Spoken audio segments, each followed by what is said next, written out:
I love a beech tree. This video was in part inspired by Simon Baxter, but I also get confused between an envelope and a letterbox. Plus I find a tree that's wearing a tutu.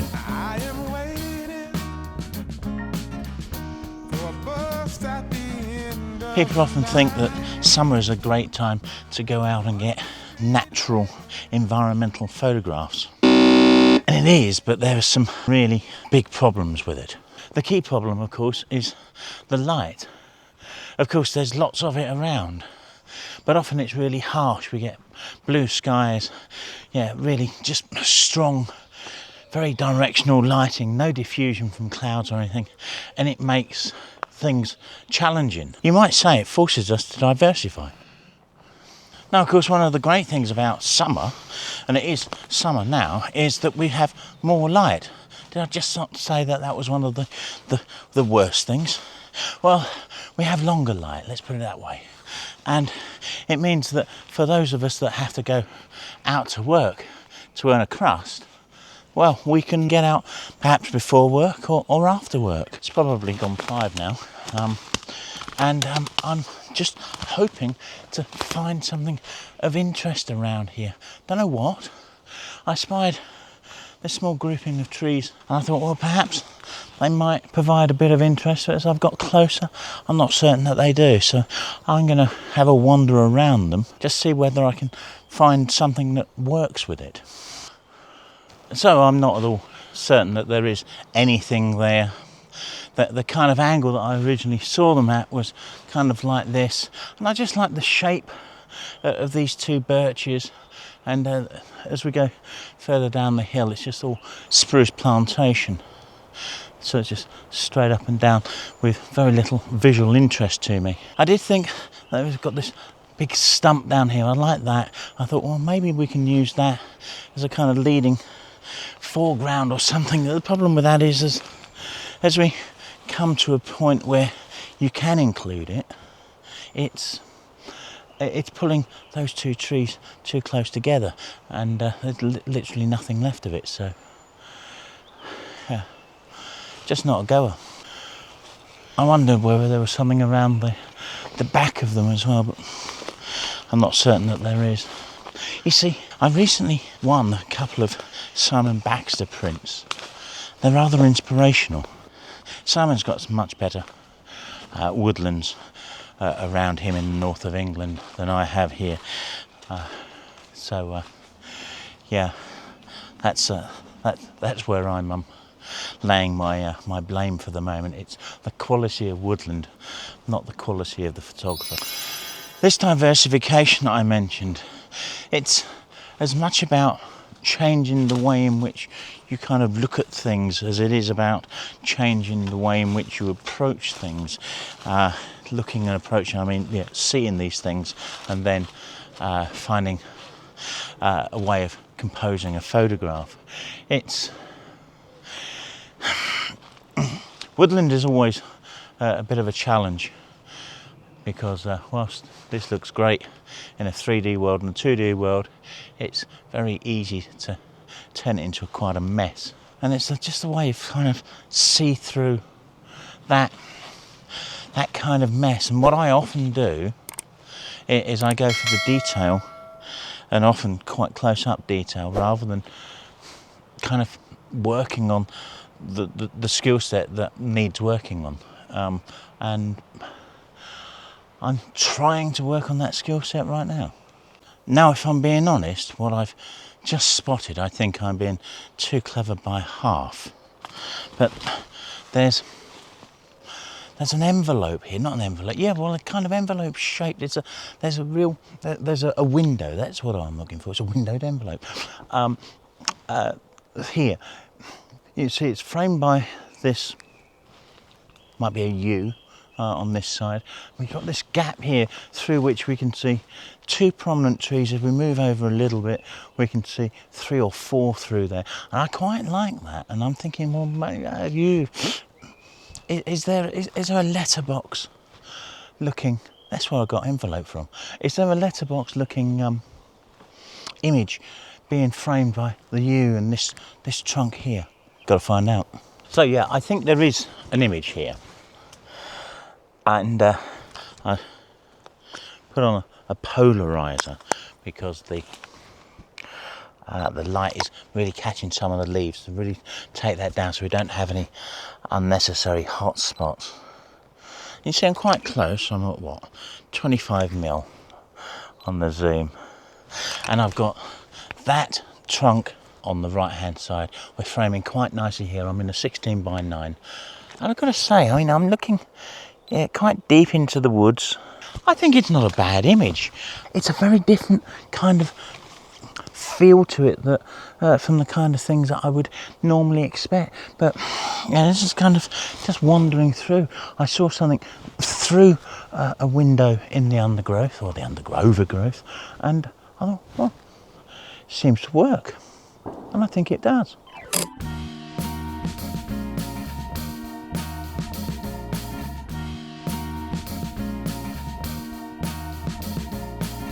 Just yards away from the window image, I mean literally it's just over there, and I've walked past this already, and I've kind of I think was probably fixed on that, but there's this scene here, and I'm quite liking just this foreground element, and it kind of goes back. So my aim is to kind of just work with the foreground element. I've got to be careful because just over there is the kind of edge of the woodland, so I've got a lot of bright highlights and such, which I've got to be really careful of. But I think here there's a natural vignette to the light. It's kind of darker around the corners. I guess I don't need to tell you what a vignette means, I hope. Okay, again, this is a 16:9. I do not want too much height on this. Everything is kind of lower and central. And I don't know whether I want to be down here or up here. I think I need to be somewhere in the middle because there's a bit of depth down there that I need to capture. I think it's somewhere around there. I've got this urge to say, what does this look like in black and white? And the answer is almost certainly bloody awful.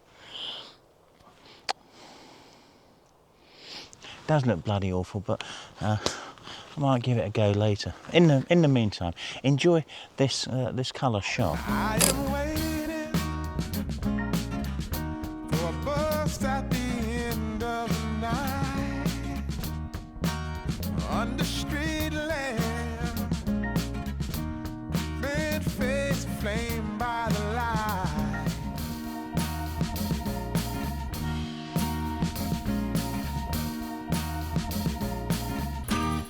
Of course, the woods are a great place to be any time of day, but early evening, particularly on a Sunday, the place is largely empty. I've seen like maybe 5 or 6 people, and that's largely because I'm staying close to the main paths. Yeah, people are just winding down and their weekends, getting ready for another week's worth of work. A great place to be. I mean, obviously the woods are relaxing generally anyway, and I do love coming, although I haven't been for some time. And why haven't I been for some time? Because primarily I only come here for photography. I don't come here for the relaxing element of it. But then again, the photography is relaxing. It forces me to observe, because otherwise I just kind of walk aimlessly. If I'm not looking for something, I would just walk aimlessly, and then the mind goes. And I don't talk about the mental health so much these days. And let's just say that, you know, I'm still afflicted by it. But it is a wonderful place, and indeed you guys are helping me, because I'm standing around, I'm talking to you, and I'm looking and I'm observing. And as I'm standing here, I'm thinking, nice cluster of trees down there again. Will it come to anything? I don't know. It might. There's just some nice shapes. You know, it's...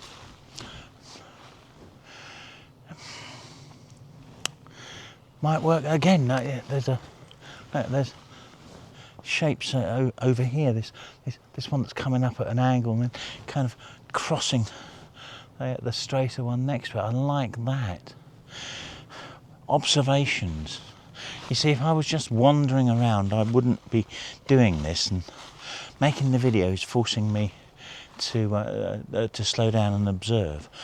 And whatever technique you have for that, particularly in woods, I think, because there is literally so much to look at, so many opportunities, and indeed so many opportunities to really f*** it up as well. Whatever mechanism you have for slowing yourself down, employ it. Employ it at every juncture, because these places are too complicated to see everything all the time, and it's the light that often works and causes an image to work as well. This particular area has got quite a lot of beech trees. As we get more that way into the on the hillside, it's more plantation. But beech, beautiful things, and there's such a quality to the bark of a beech.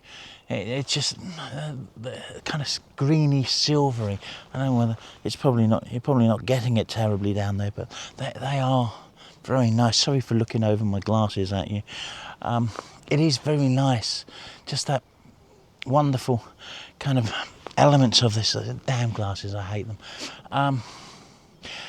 And I'm slightly defocused now, I haven't got them on, but I just love, there's a big kind of grouping down through there. There's no gaps between them and such, but I'm thinking, oh, if only I could get a little higher and kind of again just shoot into the distance and capture just that the way the light reflects off this bark. It's beautiful.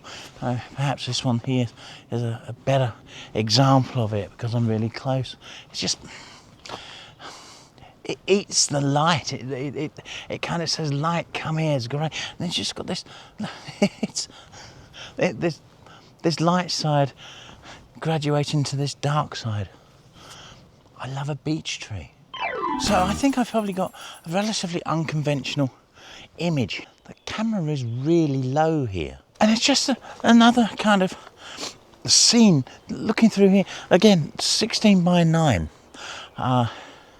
It's one of those that if I could shrink it even more, right, I would. It's one of those that could be even kind of 6 by 17, something like that.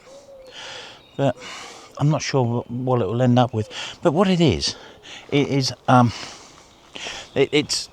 this tree, and because it's got this array of low foliage coming out of it, it's kind of a tutu kind of thing. And I kind of like that, and I thought, well, what does it look like down below? Because I was just talking about the way that the light hits these things, and the way that the bark absorbs the light, and it just gives this beautiful greeny silveries and such. There's a lovely shape to it.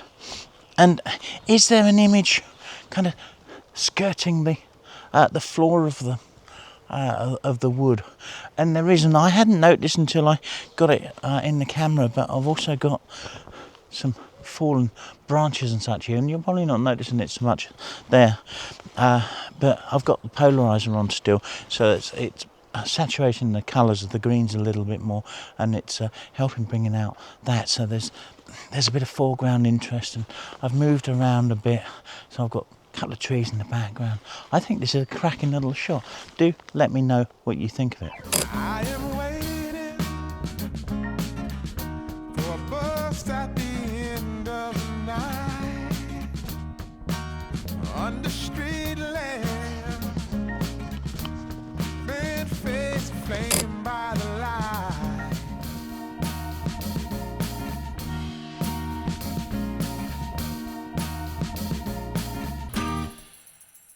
Now there's lots of honeysuckle in the woodland.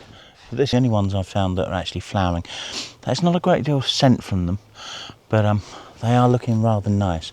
And I thought, well, let's try and get a shot of it. So again, I'm probably being too clever by half. I'm coming in quite low. You can see the camera here. I'm shooting this one, and I'm getting stuff off in the background, quite soft. And if I turn around, you can see there's a line of trees that kind of march off over there. And because there's not a great deal of light around, I get very low shutter speeds, so I'm using the what is it? The 5-ray MC. No, 5-ray M40 SE portable sun. This thing is remarkably bright. I do not need it at anything other than minimum power, and I'm holding it, hand holding it, quite a way away, kind of arm's length from here, so that I don't cast too much light, and I'm only casting it in the right direction. It's quite a convoluted little image. It's probably my last one, so I'll bid you good day with this, and yeah, enjoy the shot, and I'll put a couple of others that I've got here as well up at the end. You take care. Yeah, diversification. Is it diversification, using a light for these kind of things? I often use lights. Is that diversification? It's looking for different things in the woodland, and I've reverted back to bloody detail again. I am waiting for a bus at the end of I think this is the only true keeper from this shoot. It's just talks of the woodland at this time of year. Sadly, there wasn't a great deal of scent on it, but maybe I wasn't there late enough. But I just love this image. What do you think? gone away.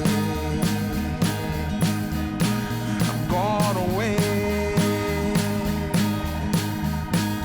And the sun gonna shine on a brand new day.